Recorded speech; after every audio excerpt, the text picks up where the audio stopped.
Government regulation of competition and prices, looking at the vertical markets. The regulation of the supply chain and vertical markets is accomplished via the Clayton Act and the Robinson-Patman Act. We're going to take a closer look at each of those. What are horizontal markets?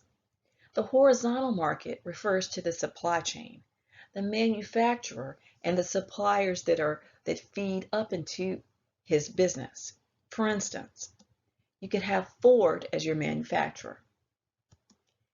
And then part of Ford's supply chain is the company that manufactures the brakes.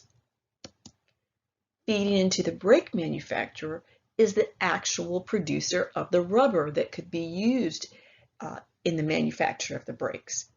So the Clayton Act and the Robinson-Patman Act govern the conduct of the businesses who might try to take advantage or in some way control their supply chain in a way that might manipulate the market. Now, again, it is good business to have a good handle and to negotiate efficient, cost-effective contracts with your supply chain. So there is nothing wrong with a business becoming large, having market power, and wanting to have a very streamlined, effective supply chain. What we are looking at is when a business's conduct veers off of regular competitive business and in some way uses its power to manipulate and shut out competition. That's what's illegal. One of the main types of vertical manipulation that can occur with a business is called price discrimination. Price discrimination occurs when a seller, and this is an individual seller, charges different prices to competing buyers for the identical goods. So a seller is offering a good, but it offers it at different prices to buyers, even though it's the same good. This is prohibited under Section 2 of the Clayton Act. That is the general rule. Price discrimination, to charge different buyers a different price for the same good, is illegal. Now, there is a caveat. Unless there is a permissible reason. So the general rule is price discrimination is illegal unless there is a permissible reason. There is a list of permissible reasons, and they are furnished through a statute, federal statute, the Robinson-Patman Act, Section 2. So let's look at the permissible reasons, because I bet all of you are sitting here thinking, I know times when I've been charged a different price for a good that someone else got, right? Can you think of a time? For example, maybe you purchased a shirt from Macy's, and then 2 weeks later you see the same shirt is on sale to someone else. That is, on its face, price discrimination, selling the same good to competing buyers for a different price. So how is that okay? That's why we need to look at the permissible reason. When is price discrimination permitted? We've got 6 main categories. The first is when the products being sold to different buyers have some difference in grade, quality, or quantity. For example, have you ever shopped at TJ Maxx and found a polo shirt or a Calvin Klein dress, and you were pretty sure you'd seen that same item in Belk's or Macy's that year, and yet here it is, the exact same product, but at a different price, lower? Well, might that be price discrimination? If I bought that polo shirt for my husband at Macy's and paid $59, and then I go to TJ Maxx and they've got it for $29.99? Well, oftentimes when you find designer clothing in TJ Maxx or Marshalls and it's the same season, because a lot of times it's a different season, but when it's the same season, there may be some difference in grade or quality that you don't immediately perceive. The second category, the cost of transportation involved in performing the contract. So a seller could be selling identical goods to different buyers, but if the seller is located in North Carolina and buyer one is located in North Carolina, they sell the goods for the stated price. But then when buyer two says, will you ship the goods to me in Michigan, the seller in that instance could charge more to the second buyer because of the higher price or the difference in price in transporting those goods. So on the face, that might have looked like price discrimination, but if there is a reasonable difference in the cost and expense that in getting it there, that is a permissible reason to discriminate on price for the seller. Category 3, a good faith effort to meet competition. Now this category is really kind of broad, right? I mean, what does this mean? It seems like this would allow a seller to charge different prices to buyers for the same goods at any time they want to, and they could claim that they were just meeting the competition. When does this happen? Hopefully this example occurred to you when I first announced the rule that price discrimination, selling identical goods to competing buyers for a different price, is illegal. And you might have thought, well, shucks, you see things go on sale, right? Have you ever noticed Walmart could be rolling back, put that in air quotes, rolling back prices, and then Target will change their price, they'll drop the price, and then you might see the goods somewhere else and the price has been dropped. That is when a seller would use this reason. They would claim, I dropped my price because Walmart rolled back their price. And so although you came into Target on Tuesday and the price was $10.99, once Walmart dropped it to $7.99, we had no choice but to drop the price if we wanted to be competitive. And therefore, it is not price discrimination when you purchase something before the price drops, when we are doing it to meet competition. So this is a category that you would, as you would imagine, sellers use this often to say and to substantiate their claim that we're not discriminating. What we're doing is warranted.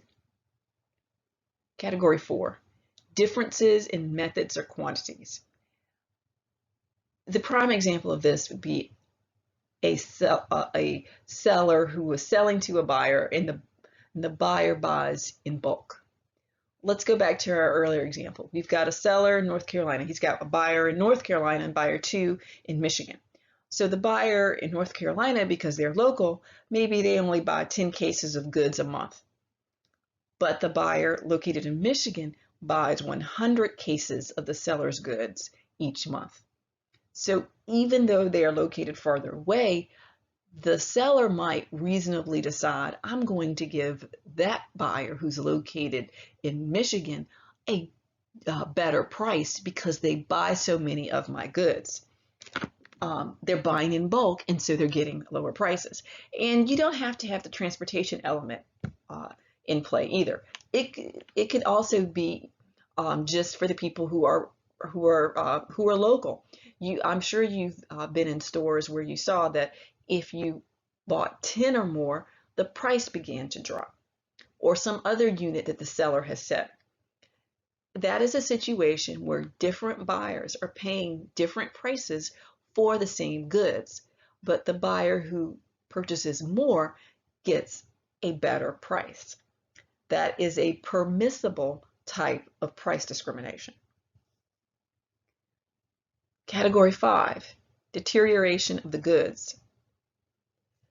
This is a category that applies to allow a seller to change the price on goods if there is the danger that the goods might decline or lose value or no longer be as good over time. Prime example, I like to buy roast chickens in the grocery store. Have you guys ever, you purchase these, Walmart has them, Harris Teeter has them, Food Lion. They've got the nice already prepared hens as you come in under the globe, under the heat light, and they smell so great, right? Easy dinner. Well, if you go in first thing in the morning when they're fresh, they're probably going to be $9.99. But if you go to Food Lion at around 10 o'clock, those same hens will probably be marked down to $5.99. If I pay $5.99 and you paid $9.99 for the same product, you might claim, hey, that's price discrimination. That's a violation of the Robinson-Patman Act. I know my law, right? And you would be accurate, except there is an exception. And this is an exception for the deterioration of the goods that is permitted. And you will see stores, particularly grocery stores, do this often. Because the goods have a tendency to deteriorate, when I buy the hen at 10 o'clock, it's not as hot and fresh as the ones that were sold at 9 in the morning. And therefore, I can pay a difference in price. And finally, the closeout sale. Sellers can put different prices on goods when they're trying to get rid of them. They're no longer going to carry them. So all of these categories should make sense to you, and you've probably encountered them in your everyday life, where you get a product for a different price than someone else, and that alone does not make it price discrimination, or rather I should say it is discrimination, price discrimination, but there may be a permissible reason. And there's these 6 permissible reasons that we went through are very common, and is often why that you would see this situation. Now, so you might be wondering, well, when would price discrimination actually be illegal, since these categories seem to cover everything? Well, I'm not sure if you've heard of it, but sometimes you'll hear exposés about schemes of stores online. Like, I'm going to just make up an example of a store, but let's say you went to Nordstrom online, and if for some reason, and this has been alleged not about Nordstrom but by other stores, that the people who pull up the website on the East Coast are getting different prices than people who pull up their website in the Midwest, and there is no difference. Let's assume that there's no difference in cost for transportation, and otherwise there's no difference in the quality of the goods. That would seem to be discriminatory. And this has been shown that there are websites, there are businesses who do this, where they're tracking and they have discovered that they can sell their products, say, for more in the Northeast than they can in the Deep South, or they can sell their goods for more in the Northwest than they can in the Midwest. And so you've got codes, and sometimes it has been alleged that catalogs that people receive in the mail, like, say, let's take for instance like Talbot's or Banana Republic, and you might have some code on the catalog, and when you put it in, that tells the website which prices to give you. Those kind of schemes have been uncovered, and those kind of schemes, barring any one of these justifications that we've just gone over, would qualify as discriminatory price discrimination, and is illegal under the Robinson-Patman Act. And because all the schemes I talked about involving websites would de facto be interstate, that would violate the federal law. So here's a couple of categories of things that you might think would be price discrimination, but the courts have said are not. Exclusive dealings in territories. A company can, within its own sales force, designate outlets or territories or distributorships, or create franchisees and give each one of those their own exclusive territory to sell in. That's not illegal.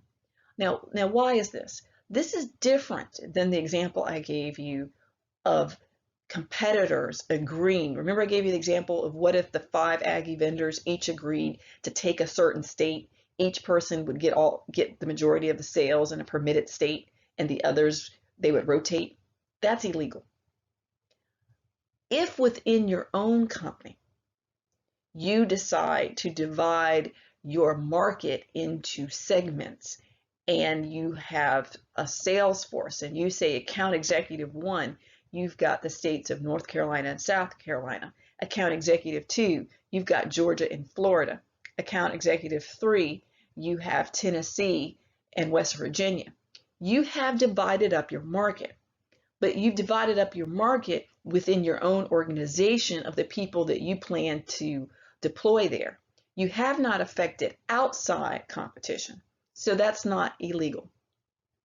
And you can similarly do that with franchisees. If you're the franchisor and you are selling licenses, franchise agreements to franchisees to set up their own, their franchise location, you can give them locations and territories, because what you're doing essentially is limiting competition within your own organization, which is fine.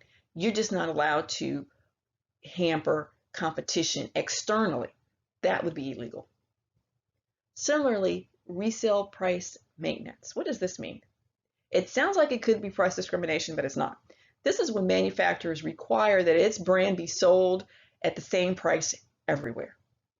Now, we as buyers hate this, right? Because it means no matter how much we try and how much Googling we do, we can't find some brand name products at a cheaper price. Like everywhere you look, the Apple products are the same price.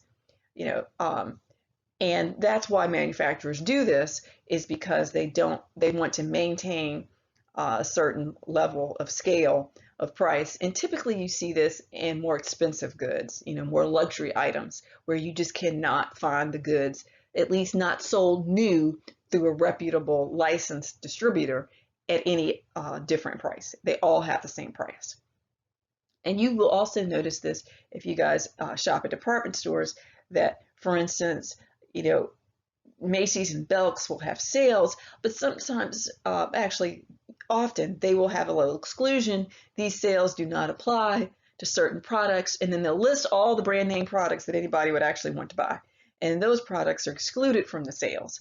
Why? Because those manufacturers probably have some sort of price maintenance agreement in place, saying you can't discount the designer perfumes, you can't discount certain designer clothing or shoes and things like that. And so that's why you see that. And that's why that's also annoying when you will see that your favorite department store is having a sale, but of course all the things you actually wanted are excluded from the sale.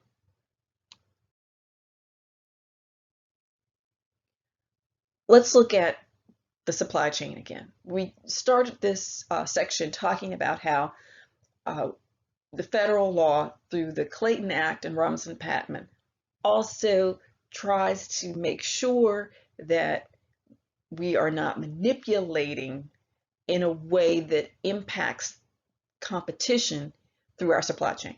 So what is this happening? You can have a vertical merger.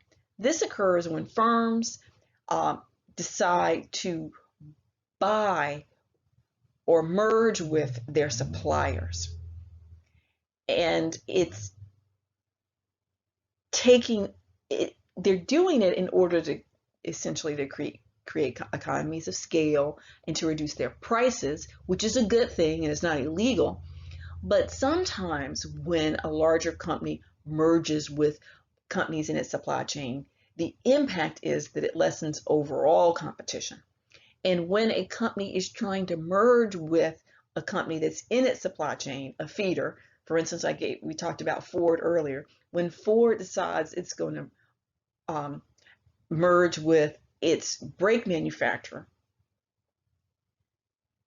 if that merger would result in no other or very few brake manufacturers being available for other car manufacturers, there might be a problem.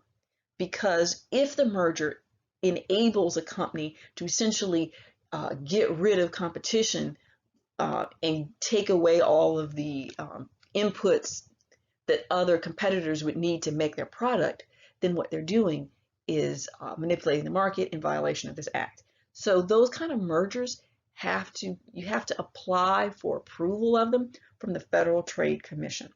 The Federal Trade Commission is an example of a federal administrative agency, which we're going to look at next. And mergers have to be presented to that agency, the FTC, and the FTC will do a market analysis and decide whether or not, if uh, the car manufacturer decides to merge with its brake manufacturer, will there still be enough brake manufacturers viable in the market for other car companies to use? If not, the merger will not be permitted. I have here the examples of eBay and PayPal. So eBay and PayPal have merged. What does that do? Well, eBay is an online, platform for selling goods. PayPal was one of, was one of the main payment systems that people used when they would purchase things on eBay. So it probably made a lot of sense to eBay, like, hey, why don't we get together? If we owned PayPal, or if we were, part of the same business, we could make more money. We might could streamline things. But then the question would be, is there a competitor for the PayPal system such that there is an availability in the market for people to use PayPal outside of eBay? So that's the type of thing that the FTC would look at. What are we doing here again? We're trying to make sure that companies don't use their market power to unfairly manipulate the market and push out competitors, that they don't restrict their competition. It's okay to be better than other companies, and so that other companies can't compete with you because their product isn't as good. But what's illegal is if companies aren't able to compete with you because you are somehow manipulating the market and not giving them a fair chance. Tying arrangements is another example of a Clayton Act violation. And I kind of alluded to this earlier when we talked about Microsoft using its power to force purchasers of their software to also buy their browser. And this is the prime example. And in a tie-in arrangement or tie-in sales agreement, the seller conditions the sale of the product that the buyer really wants, includes, if you want to get this product, you have to use another product that, of course, they are also selling. And the prime example is the Microsoft. Tie-in arrangements are illegal. What is the result? What are the remedies? If you can show that there's been a Sherman Act violation of sections 1 or 2, recall section 1 requires a contract, combination, or conspiracy. So in section 1, you've got companies coming together to manipulate the market in some way. Or if you have a Sherman section 2 violation, one company that has market power, 70% or more, who then uses their market power to restrict the market, restrict competition. Or we have Clayton Act violation, a company that's engaged in price discrimination and there's no permissible reason. Or we have a Clayton Act violation where a company is trying to merge with part of its supply chain in order to gain an advantage. If any of those occur, it's punishable by a fine, very strict fines, pretty heavy fines, $350,000 per individual, up to $10 million per person, and it's punishable by imprisonment time. So this is serious, right? And some of portions of these federal statutes also create the opportunity for class action lawsuits and for individuals to bring lawsuits. Usually these lawsuits are brought by the Attorney General of the state on behalf of the citizens, because as I talked about with the predatory pricing in a monopolization situation, when Walmart comes into your small town, they temporarily drop their prices and then the hometown business goes up in flames, right? They probably don't have the money to bring the lawsuit. Well, they could make a claim, or they could alert their state attorney general, and the state attorney general can often bring a class action suit on behalf of people who have, been overpaid, experienced price discrimination, been driven out of the business, they can bring claims against the corporation or the business who's at fault. So this is pretty serious business, and I want you to recall, why can the federal government pass laws in this area? Because it's affecting interstate commerce. If the activity that we've been talking about doesn't affect interstate commerce, then the Sherman Act, Clayton Act, Robinson-Patman Act don't apply. You have to look at state antitrust law.